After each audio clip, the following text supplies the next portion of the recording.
So now yes bank limited और yes bank में तो चांदी है सभी लोगों की 22 रुपए 75 पैसे 23 रुपए का हाई लगा दिया है। लेकिन ये तेजी क्यों हो रही है? सबका ये एक ही बात है कि भाई ये तेजी क्यों हो रही है। क्या ये करलाइल के ऊपर जो आरबीआई का नोट आया था कि आप स्टेक उठा सकते हैं यस बैंक में, आप पैसा इन्फ्यूज कर सकते हैं, क्या ये उसकी वजह से या कोई दूसरा रीजन है? मैं आपको बताता हूं। पहला रीजन भी है, पहला रीजन तो है ही क्योंकि यहाँ पर इन्वेस्टर आ रहा है, उसकी एक खुशी है, बढ़िया। दूसरा रीजन बहुत बड़ा है। दूसरा रीजन क्या है? यस बैंक, आप एक बात बताइए, 3 साल पहले इसका प्राइस कहाँ था? 5 रुपए का लो लगा गया था जब यस बैंक के अंदर कुछ नहीं बचा था और निर्मला सीतारमन जी और फाइनेंस ग्रुप को पूरा आगे आना पड़ता है, एचडीएफसी बैंक को आगे आना पड़ता है, एसबीआई को आगे आना पड़ता है यस बैंक को बचाने के लिए। तो 3 साल पहले जो एनपीए थे, जो एनपीए की प्रॉब्लम थी, क्या यस बैंक के अंदर वो प्रॉब्लम अब भी है? क्या बिल्कुल भी इंप्रूवमेंट नहीं हुई?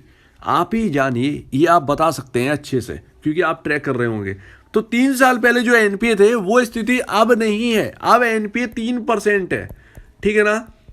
एनपीए 3% है, पहले 3% से बहुत ज्यादा था, जो कि अब 3% पर आ गया है। कईयों की बैंक अगर आप देखें, कई बैंक्स देखेंगे तो आपको 3% का एनपीए उसमें मिल जाएगा। तो लगातार इंप्रूवमेंट हो रहा है, बट शेयर प्राइस में कोई उछाल हमको अभी तक देखने को नहीं मिला था।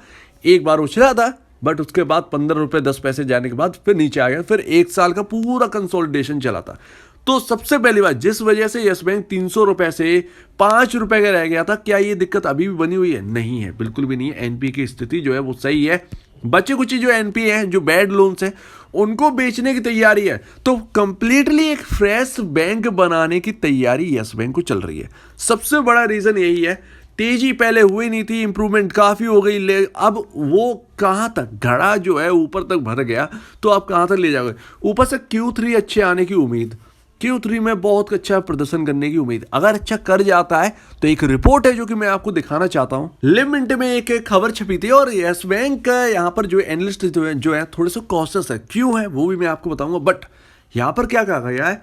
A better quarterly result of Yes Bank expected to create a new supply zone of 40 to 45 rupees for institutional and retail investor. अगर Q3 के रिजल्ट अच्छे आ गए तो 40 से 45 रुपए का एक नया जोन मिलेगा आपको और वहां तक यस बैंक जा सकता है, जो कि मैं आपको 17 रुपए से पहले कह चुका हूं कि पहले 30 रुपए, उसके बाद यहां पर जो है आपके अनुमान ऊपर का है। तो Q3 के लिए तैयार रहिए, बहुत ही इंटरेस्टिंग होने वाला है। लेकिन एनालिस्ट कॉसेस क्यों है अब ये जान लीजिए, क्योंकि आपने समझ गए होंगे कि यस बैंक में तेजी क्यों हो रही है।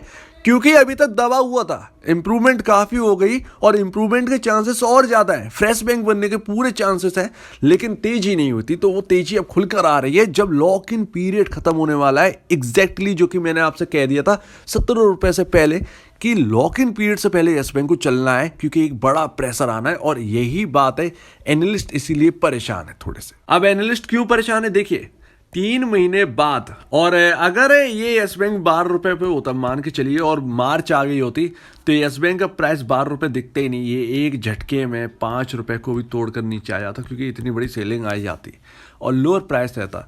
तो वही टसल चलता रहता कि नए लोग आते, 5 रुपए तक जाना, बीच में खरीदारी, बेच रहे हैं, फिर आ रहा है, तो ये सब सारी चीजें चलती रहती। हायर प्राइस क्या होगा? आपको 3 से 4 दिन तो प्रेशर देखना ही होगा 3 से 4 दिन, और ये प्रेशर काफी बड़ा होगा। अब इतना बड़ा नहीं कि वापस 15 रुपए आ जाए। अगर 45 रुपए मार्च तक पहुंच गया तो इसका मतलब ये है कि आप ये मानिए कि अगर सेलिंग के लिए आगे आए तो 39 38 की लेवल जो है ना, 7 से 8 रुपए की गिरावट उस वक्त देखने को आराम से मिल जाए, क्योंकि बड़ा चंक यहाँ पर बिकने को आएगा। और उसके चलते यहाँ पर जो है कितना नंबर ऑफ शेयर्स आप खरीदने के लिए लगा देंगे, आम आदमी कितना खरीदने के लिए आएगा, कोई फंड कितना खरीदने के लिए आएगा, तो वही सोचने वाली बात। लेकिन इंटरेस्टिंग होगा ये देखना, क्या ये गिरावट आएगी भी या नहीं आएगी। काफी इंटरेस्टिंग है, देखते हैं। बट 3 महीने से पहले किसी को कोई प्रॉब्लम नहीं, चाहे शॉर्ट टर्म वाला हो, चाहे मिड टर्म वाला हो, चाहे लॉन्ग टर्म वाला हो। लॉन्ग टर्म वाले को तो कोई दिक्कत ही नहीं है, 4 दिन से कोई फर्क पड़ता नहीं, क्योंकि अगर नीचे प्राइस आएगा और बैंक की हालत और ज्यादा बेटर हो चुकी होगी, तो यहां पर आप ये मान के चलिए लॉन्ग टर्म वालों को कोई दिक्कत नहीं है, उसमें प्राइस, उसमें खरीदारी फिर से आएगी और फिर वो हायर लेवल की ओर बढ़ेगा। तो ये पूरी स्टोरी है यस बैंक की, जो कि अभी चल रही है।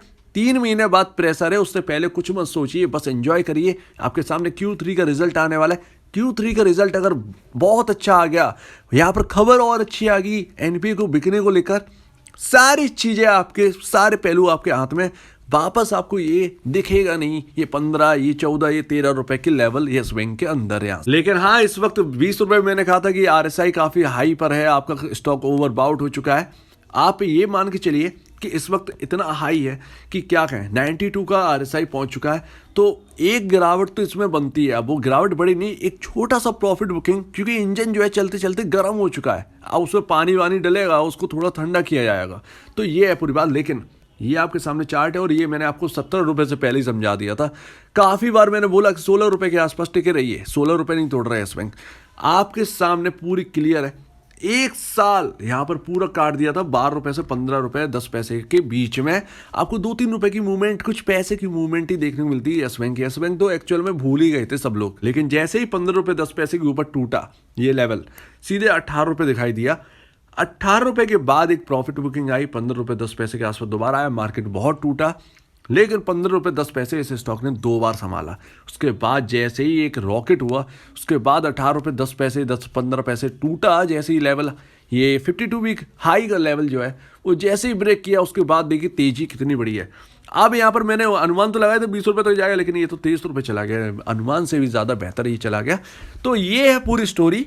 यहाँ पर एक प्रॉफिट बुकिंग आनी है, वो तो तय है ही, बट यहाँ पर जो है ऐसा नहीं है कि वापस हम वहीं चले आए। तो long term, short term, mid term वाले डरिएगा नहीं, आप Q3 रिजल्ट का वेट करिए। Q3 रिजल्ट के बाद तो और भी ज्यादा चीजें अच्छी होंगी और ज्यादा खबरें भी आनी है। सो उम्मीद है आप पूरी बात को यहाँ पर समझ गए होंगे, क्यों तेजी आ रही है, कैसा चल रहा है माहौल। तो यस बैंक के अंदर आपको कॉन्फिडेंस अब आने लगा होगा, क्योंकि इसके रिजल्ट्स का भरोसा करिए। अगर एनपीए और कम होते हैं इस क्वार्टर में, तो यहाँ पर जो है ताबड़तोड़ तेजी की और उम्मीद है। तो अगर आपको इस वीडियो में कोई प्रॉब्लम है, कुछ पूछना है, कुछ बताएं, कुछ कहना है, तो प्लीज कमेंट सेक्शन में कहिएगा। और अब दीजिए वीडियो देखने के लिए वो तो धन्यवाद दोस्तों।